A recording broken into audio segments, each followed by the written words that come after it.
안녕하십니까? 선생님의 헤어스타일이 달라졌죠? 그전 영상에 비해서 어제 그제까지 본 모습하고는 똑같고, 자, 그래서 이 영상은 뜨끈뜨끈한 거 이제 막 촬영한 겁니다. 우리가 지난 시간까지 1단원을 끝냈어요. 1단원의 내용이 적지 않았는데 다시 복습을 좀 하셔야 될 거예요. 부교재는 EBS 개념 완성으로 정했습니다. 그러니까 EBS 개념 완성을 사세요. 급하진 않으니까 천천히 준비하시고요. 미리 사서 공부하는 것도 좋은 것 같습니다. 왜냐하면 교과서에 있는 문제만 가지고는 내용을 확실히 파악하는 것이 쉽지 않으니까요.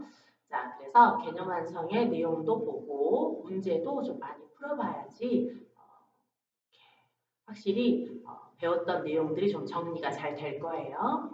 자, 1단원을 끝내고 그리고 지난 시간에 우리는 2단원 지형의 그 기초 작업으로 지질시대와 암석에 대해서 했습니다.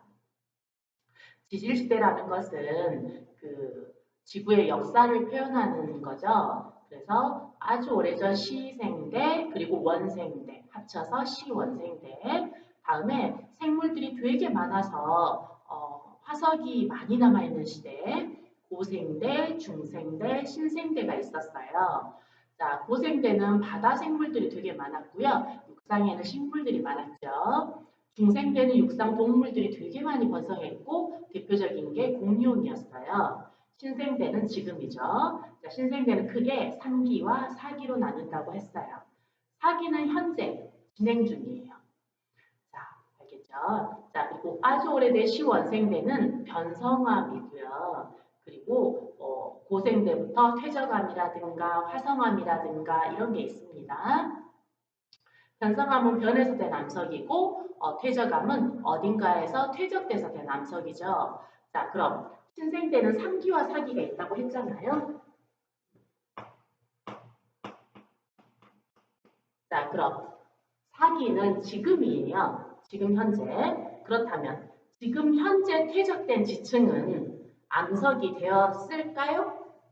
아니겠죠. 암석이 되는 데는 시간이 걸리잖아요. 그러니까 지층이 퇴적되고도 이게 굳어질 만한 시간이 필요해요. 돌이 되는 데는 많은 시간이 필요하거든. 따라서 신생대 4기 지층이 있다면 그 지층은 단단하지 않을 거야. 아직 암석이라고 부르기 힘들 거예요. 따라서 암석은 신생대 3기 지층 정도까지가 암석이다라고 볼 수 있고요. 4기 암석 있어요. 뭘까요? 화산. 화산.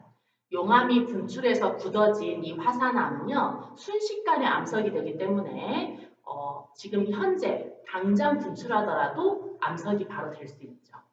그래서 신생대 제4기에 존재할 수 있는 암석은 화산암이네요. 자, 이렇게 해서 우리는 지난 시간에 지질시대와 암석을 구분했습니다. 그러면 이제 교과서의 내용을 본격적으로 들어가도록 하죠. 자, 교과서 34쪽이에요. 34쪽에 자료 1을 보시면 한반도의 지체 구조가 나와 있잖아요. 지체 구조라는 것은 한반도에 있는 암석이라든가 혹은 땅의 그 깨어진 모양이라든가 이런 걸 종합적으로 봐서 크게 덩어리 지어 표현하는 거예요. 그래서 여기에는 주로 어떤 암석이 분포한다. 이렇게 표현할 수 있는 큰 덩어리들인데 근다고 해서 거기에 그 암석만 있는 건 아니겠죠. 마찬가지로 그 암석이 거기에만 있는 건 물론 아니에요. 가장 대표적인 것일 뿐이지 그 지역에. 그렇지만 지체 구조를 보게 되면 되게 단순화되면서 이해하기 쉽게 되어 있으니까 한번 지체 구조를 꼭 알아둬야 되는데요. 자, 선생님처럼 하면 돼요. 자, 한반도의 지체 구조는 크게 이렇게 덩어리져서 표현할 수 있는데 첫째, 먼저 두만지게, 두만강 있는 데죠. 두만지게, 길주명천지게 이렇게 조그만한 거랑 큼직큼직하게 평안북도와 개마곤 일대의 평북개마지게, 평양 부근의 평안남도 일대의 평남분지 혹은 평남지향사라 그러고 경기지게, 옥천 습곡대 혹은 옥천 지향사라 그러고 경기지계, 경상분지 이렇게 해서 한반도의 암석의 배열, 지체 구조는 이런 구조로 되어 있어요. 자, 그럼 선생님처럼 합니다.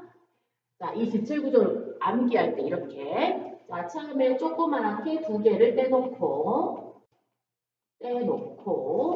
그 다음에 지게, 지향사, 지게, 지향사, 지게, 분지 이렇게 외워요. 다시 말해볼게요. 자, 처음에 두 개 조그맣게 떼고 그런 다음 큼직큼직하게 지게, 지향사, 지게, 지향사, 지게, 분지 이렇게 평남 분지는 지향사예요. 옥천 습곡대도 지향사라고도 부르거든요. 그래서 우리는 통일할게요. 지향사로. 자, 다시 지게, 지향사, 지게, 지향사, 지게, 분지 지게, 지향사, 지게, 지향사, 지게, 분지 이렇게 하면 지게가 3개, 지향사 2개, 분지 하나가 있고요. 이렇게 지게 3개는 같은 속성을 나타내고 지향사 2개도 또 같은 속성을 나타내요. 그리고 분지 1개는 또 이렇게 좀 걔네들과는 다르죠. 자, 이렇게 해서 지게, 지향사, 지게, 지향사, 지게, 분지 이렇게 한 다음 자, 많은 순서대로 지게, 시원생대, 지향사, 고생대, 분지, 중생대 이렇게 하면 돼요.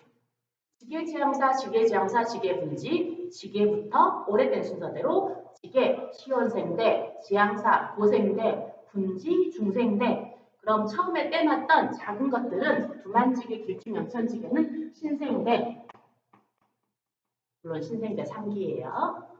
알겠지?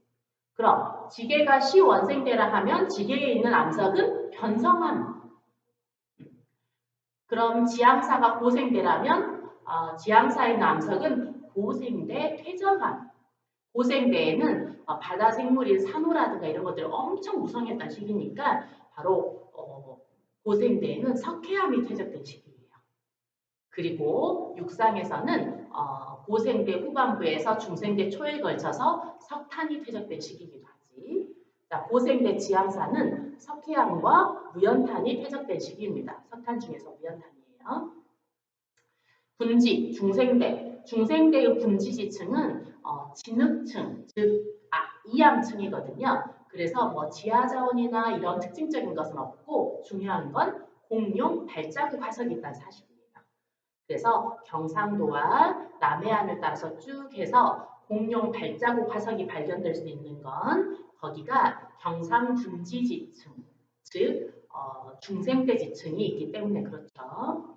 자, 그리고 처음에 떼놨던 두만지게랑 길주 명천지게는 신생대 3기 지층으로 석탄 중에서 갈탄이 매장되어 있어요. 자, 정리가 쉽진 않았죠? 다시 말할게요. 자, 시원생대 지게 원그래프 볼까요? 자료 2번에 있는 자, 변성암 여기 있죠? 변성암 이게 시원생대 지게들이야. 시원생대 한마디로 지체 구조에서는 우리가 지게, 지향사, 지게, 지향사, 지게, 분지 할 때 지게 3개. 자, 그럼 고생대 퇴정함 그러면 지향사 아까 지향사 2개. 그럼 고생대 퇴적암의 지향사에는 바다였을 때 형성된 석회암과 육지였을 때 만들어진 무연탄이 퇴적되어 있어.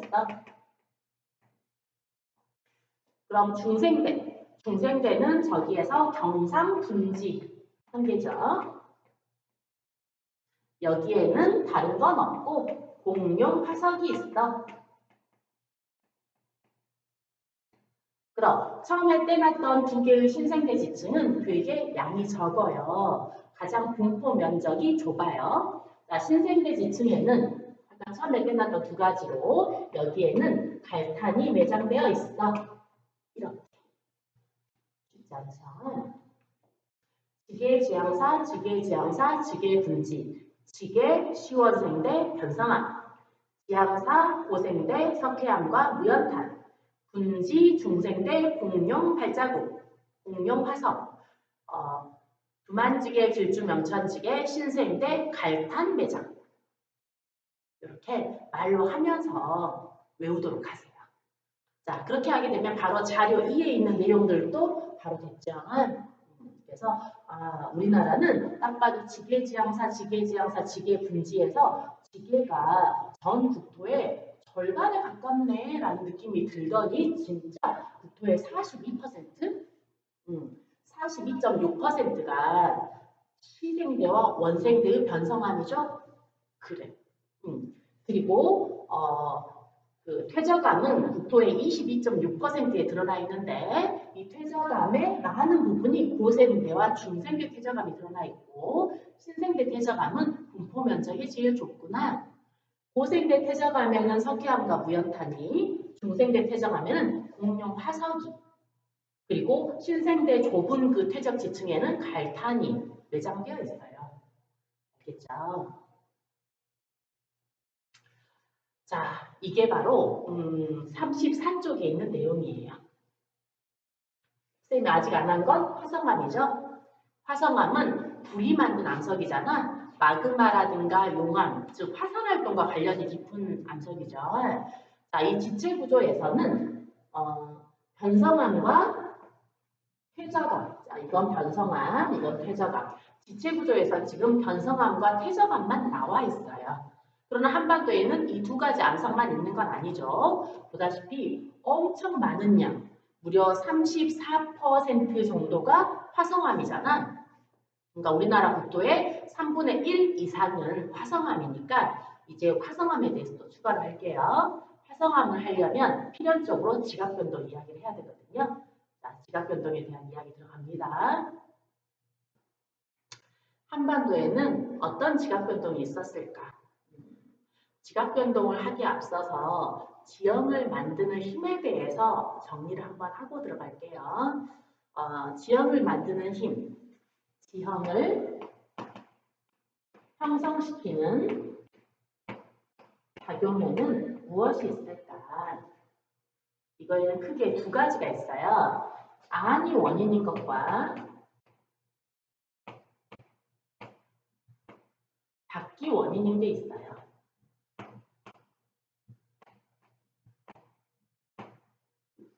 칠판이 많이 흔들려요. 지금 고정식 칠판이 아니라 이동식 칠판을 썼더니 그러네요.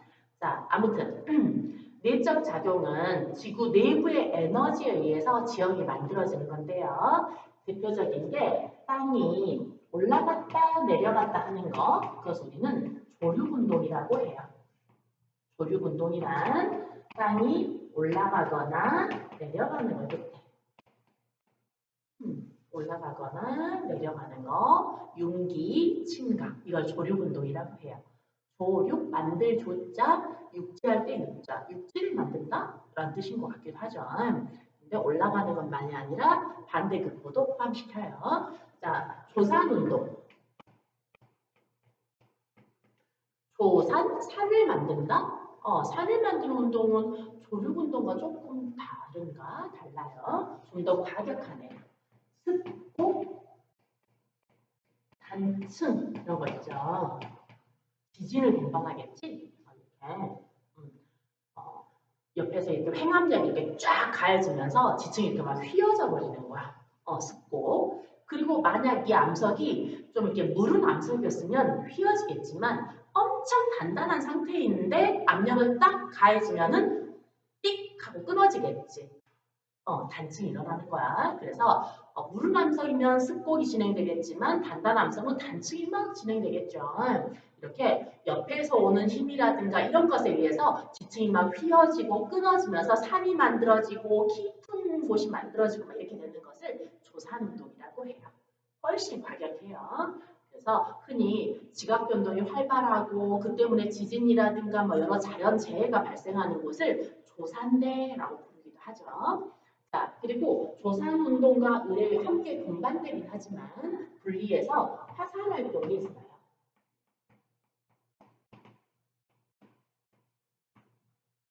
화산이죠. 자, 아무튼 이렇게 지구 내부의 에너지에 따라서 윤기나 침강, 좀 멀리 땅 자체가 그냥 움직이는 거, 이런 것들을 혹은 습곡과 단층 화산 활동 이런 것들을 내적 작용이라고 해요.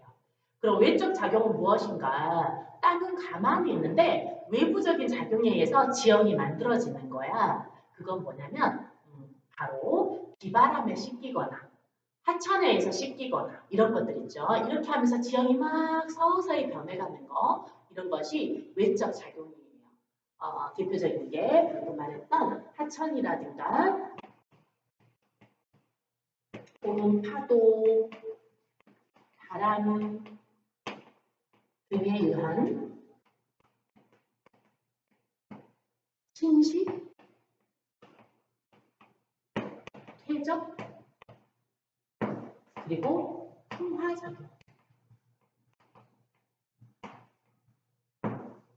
침식, 퇴적, 풍화작용. 자, 침식이라는 것은 깎이는 거죠. 어딘가에서 어떤 이동할 수 있는 무언가의 힘에 따라서 깎이는 게 침식이야. 그리고 이것이 운반되다가 어딘가에서 퇴적이 되는 거죠. 쌓이는 거죠.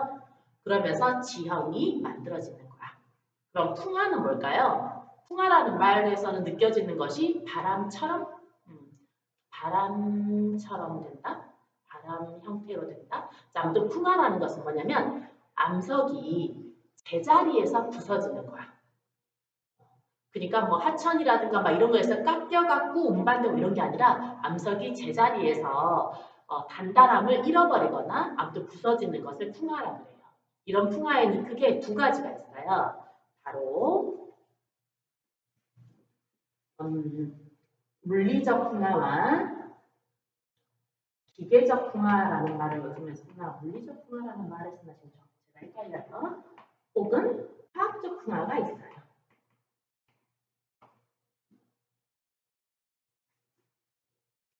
기계적 풍화 혹은 화학적 풍화가 있습니다. 자, 기계적 풍화는 뭐냐면 암석이 성분의 변화 없이 형태만 바뀌는 거야. 물리적 풍화라고도 해요. 그러니까 만약에 부서지는 거 있죠. 선생님이 분필을 부숴버렸어. 그러면 분필 자체의 그 특성은 유지가 되고 있겠지만 가루가 돼버렸잖아요. 이런 것이 기계적 풍화예요. 기계적 풍화가 제일 활발한 곳은 어디냐면 추운 지방 혹은 대체로 일교차가 되게 큰 건조한 지방이야. 특히 추운 지방에서 기계적 풍화가 엄청 활발한데요. 그건 바로 얼음 때문이에요. 이렇게 어느 바위에 작은 틈이 있어. 그런데 그 틈바구니로 물이 스며들었지? 근데 추운 계절에 이 물이 얼게 되면 부피가 커지면서 주변 암석을 빡 하고 깨버려요. 얼면서 주변 암석을 깨버리는 거야. 이렇게 깨어지는 거 이게 풍화지. 알겠죠? 이게 기계적 풍화예요. 그리고 다시 따뜻한 기간이 되게 되면 이 얼었던 물이 또 녹겠지. 녹으면 새로 생긴 틈바구니로 다시 또 껴 들어가. 스며 들어가죠. 그런 다음 다시 겨울에 얼면 빡 하면서 또 새로 깨버리죠. 이러면서 계속 틈바구니를 넓혀가고 깨진 부위를 넓혀가는 것이 기계적 풍화예요. 여러분 유난히 추운 겨울 있잖아요. 그때 이렇게 산이라든가 이런 데 가게 되면 막 암석들 막 드러나 있잖아요. 산 비탈 깎아서 도로도 만들어 놓고 그렇죠. 그런데 봄이면 되게 위험한 게 뭐냐면요. 겨울 동안에 그 물이 스며들어서 얼어가지고 암석을 지금 깨놨어요. 깨놨는데 당분간 이 얼음이 아직 얼려 있는 상태라면 이 암석을 잡고 있어요. 붙어 있지. 근데 봄이 되어서 얼음이 녹잖아요. 그러면 얘네들이 순식간에 무너져 내려버려. 그렇게 해서 막 낙석주의 이렇게 적어진 데 있잖아요. 그런 데가 골에서 발생하는 거예요. 그러니까 그런데 봄에 지나갈 때는 정말 조심해야 되죠.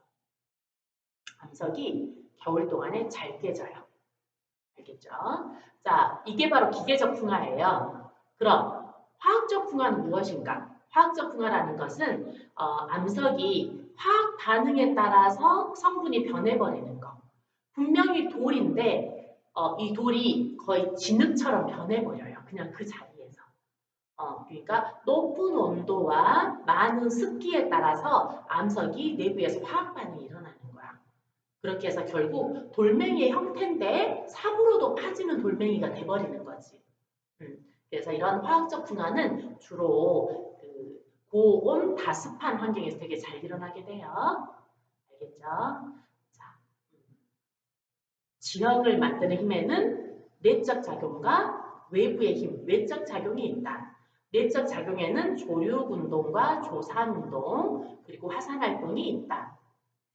외적 작용에는 여러 하천이라든가 바람이라든가 파도에 의한 침식, 깎이는 거, 그리고 그 깎인 물질이 어딘가에서 쌓이는 거, 즉 침식과 퇴적으로 인해서 지형이 만들어지는 것도 있고, 암석이 제자리에서 여러 원인에 따라 부서지기도 해.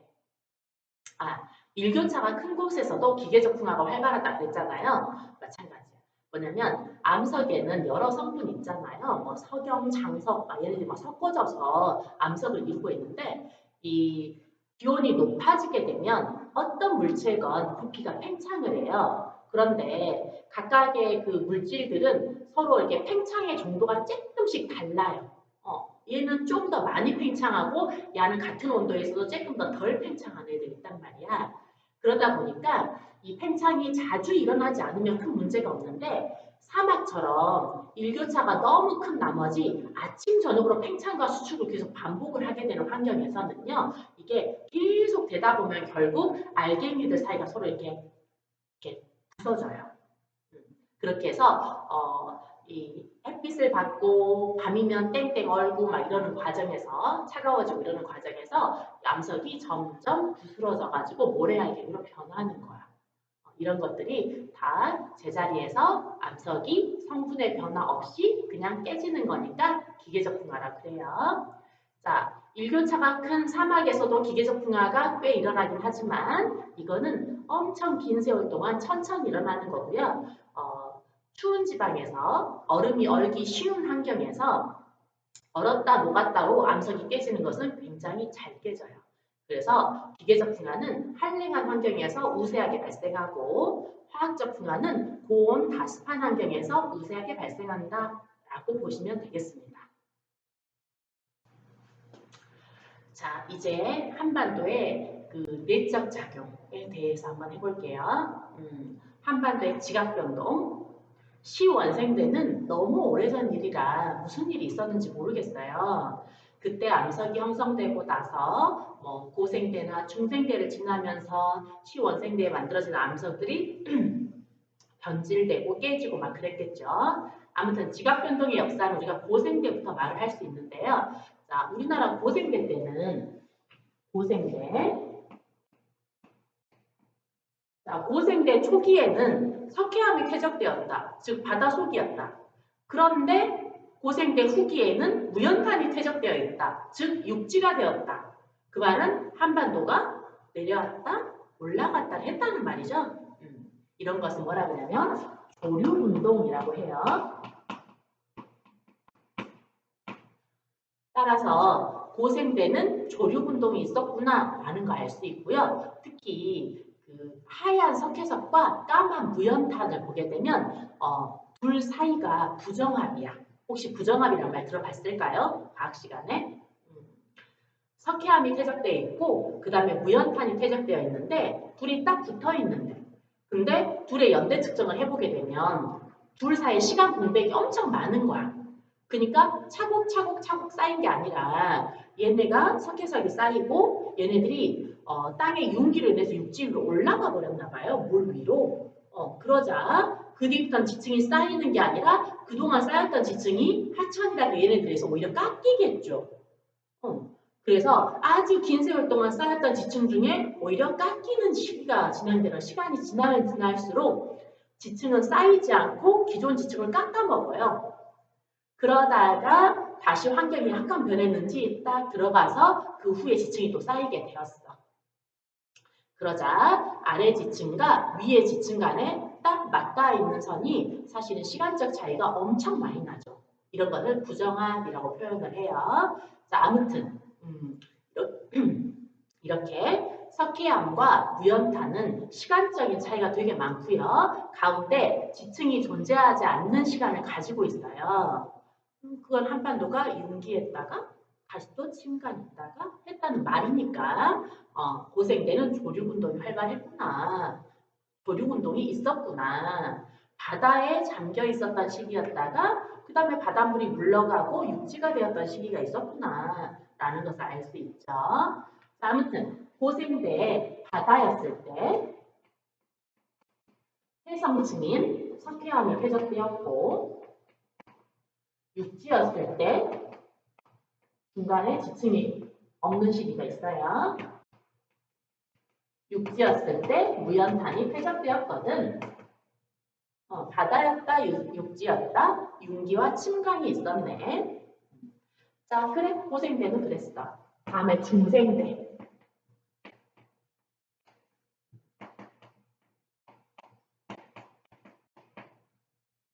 자, 중생대는 조산운동의 시대예요.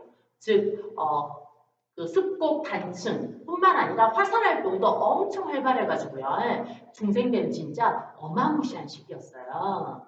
자, 조산운동은 넓은 의미의 화산활동을 포함해요. 자, 아무튼 엄청난 조산운동의 시대였단 말이죠. 그래서 그 흔히들 공룡이 멸종한 이유에 대해서 뭐 운석 충돌에 따라 지구에 엄청난 충격이 가해지고 이로 인해 곳곳에서 화산 폭발이 일어나고 이로 인해 화산 폭발이 곧 기후의 급격한 변화를 초래하면서 기후의 변화에 적응하지 못한 덩치 큰 공룡들이 멸종하게 되었다. 이렇게 말을 하잖아요. 이런 것처럼 아무튼 운석 충돌에 따른 건지 뭔지는 몰라도 확실한 건 전 세계가 그 즈음에 엄청난 화산활동의 시기를 겪었다는 건 확실해요. 우리나라도 그래요. 우리나라도 이렇게 중생 때가 가장 화산활동이 활발했던 시기예요. 자, 그러면 중생 때 화산활동에 대해서 크게 중생 때 지각변동에 대해서는 크게 3번이 있었거든요.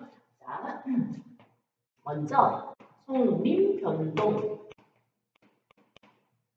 중생대 초기에 주로 북부지방을 중심으로 일어났던 변동이에요. 그 다음 대도 조산운동.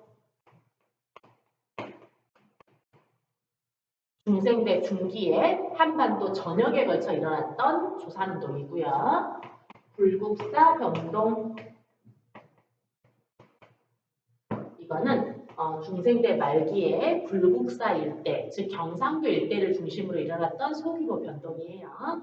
자, 송림 변동에서는요, 한반도를 북부지방을 중심으로 압력이 이렇게 가해졌나 봐. 그래서 한반도에 있는 암석이 다 이런 식으로 깨져버렸어요. 이 방향으로. 암석이 이 방향으로 주로 깨져버렸거든요.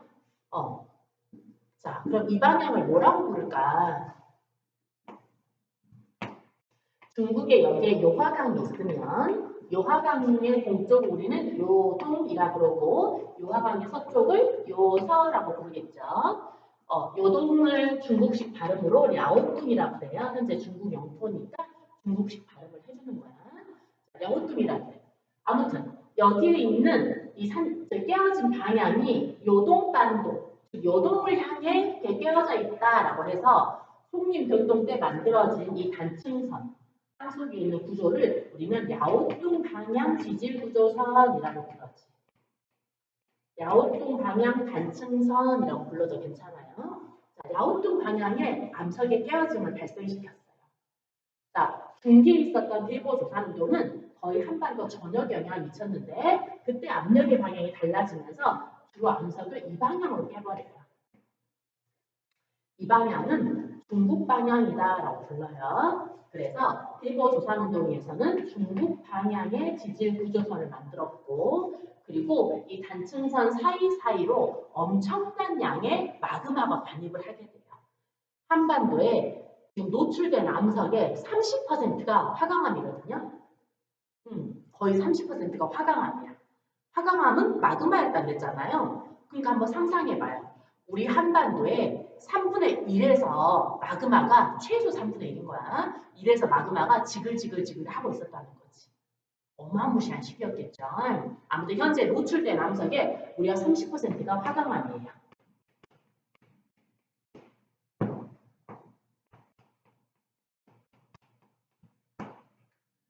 그리고 맨 마지막에 불국사 변동은 경상도를 중심으로 해서 일어난 변동으로 뭐 압력이 발생해서 암석을 막 다 어떤 방향으로 깨버리고 이런 건 아니야.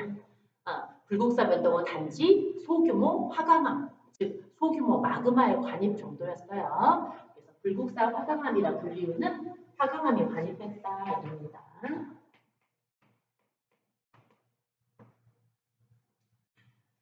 자, 현재 우리나라의 중요한 단층선의 방향이 지금 보다시피 야오뚱 방향과 중국 방향의 단층선이 굉장히 중요한 방향이에요. 왜냐하면 암석의 깨어진 방향이 그렇게 되잖아요. 그러면 암석이 안 깨진 부분과 깨진 부분이 있다면 하천이 흐를 때 어느 곳으로 흐르겠어요? 당연히 깨어져 있는 틈바구니가 약한 부분이니까 거기로 물이 흘러서 하천이 흐르겠죠. 그러다 보면 하천이 흐르다 보면 그 일대가 먼저 패이겠지. 그러니까 단층선의 방향은 하천의 방향에 영향을 줄 수밖에 없고, 그러면 우리 조각도 해봤잖아요. 판화 같은 거 해봤지. 어딘가를 파면 그 사이가 산이 되잖아. 그쵸? 그러다 보니까 산줄기의 방향도 이 단층선의 방향을 일부 반영할 수밖에 없는 거야. 그래서 우리나라의 산줄기가 북부지방에서는 대체로 랴오뚱 방향으로, 남부지방의 산줄기는 뭐 반드시 일치한 건 아니지만 대체로 중국 방향의 형태를 많이 취하고 있는 것은 바로 이 중생대에 있었던 단층선이 오랜 세월 뒤에도 영향을 주고 있는 거지. 알겠죠? 자, 그래서 지금 암석 중에서는 결국 고생대에 있었던 이 조류운동은 추가적인 무슨 화성암에 관입하고는 별로 상관이 없으니까 결국 우리나라 화성암에 우리나라 암석의 30%를 차지하고 있는 화강암은 바로 이 중생대 지각변동의 결과다라는 것을 알 수 있어. 그러니까 여러분이 화강암을 딱 보게 되면 이 암석이 관입하고 형성된 시기는 중생되겠네 라고 생각하면 거의 99% 맞게 돼요. 알겠죠? 그래서 중생대 암석, 화성암 중 30%에 해당하는 중생대, 그러면 화강암 이렇게 생각하면 돼. 물론 화강암만 있었던 건 아니고 당시에 이렇게 분출하면서 굳어진 화산암도 있긴 있었어요. 그런데 아주 오랜 세월이 지나면서 그 화산암들은 지금 중생대 이후에 너무 오랜 세월이잖아요. 그러다 보니까 현재까지 남아있는 분출된 화산암은 별로 없어. 지금 현재 남아있는 애 누군지 알아요? 누구? 무등산.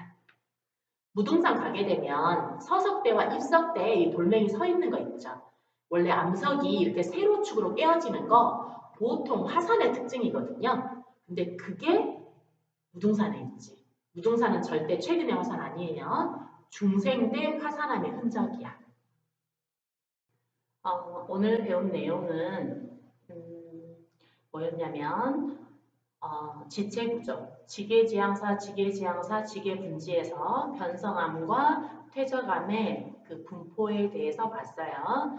다음에 지각변동, 지형을 만드는 힘, 내적 작용과 외적 작용이 무엇인지, 그리고 내적 작용인 지각변동과 관련하여서 고생대에는 석회석과 무연탄이 그 연달아 퇴적되어 있는 곳을 통해서 조류운동이 있었다는 거, 그리고 둘 사이에 시간적 공백이 큰 걸로 봐서 한반도가 장기간 전체가 육지로 드러나 있었던 시기가 있었나 보다. 그래서 지층이 없는 시대가 있구나라는 거 알 수 있었고요.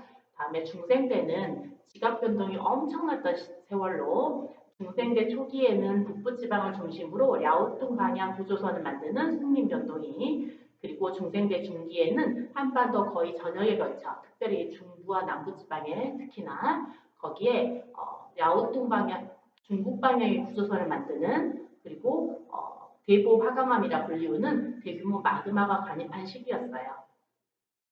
그리고 중생대 말기에는 불국사 변동이라고 해서 특별한 지각 변동은 아니고 불국사 화강암이라 불리우는 마그마가 반입한 시기이죠. 자, 이제 남은 것은 신생대 지각 변동인데요. 자, 신생대는 신생대 지각 변동과 그리고 신생대에 있었던 빙하기와 관련해서 그 외적 작용 있죠? 외적 작용에 대해서. 아무튼 신생대에 대한 것은 다음 시간에 하겠습니다. 오늘도 고생하셨습니다.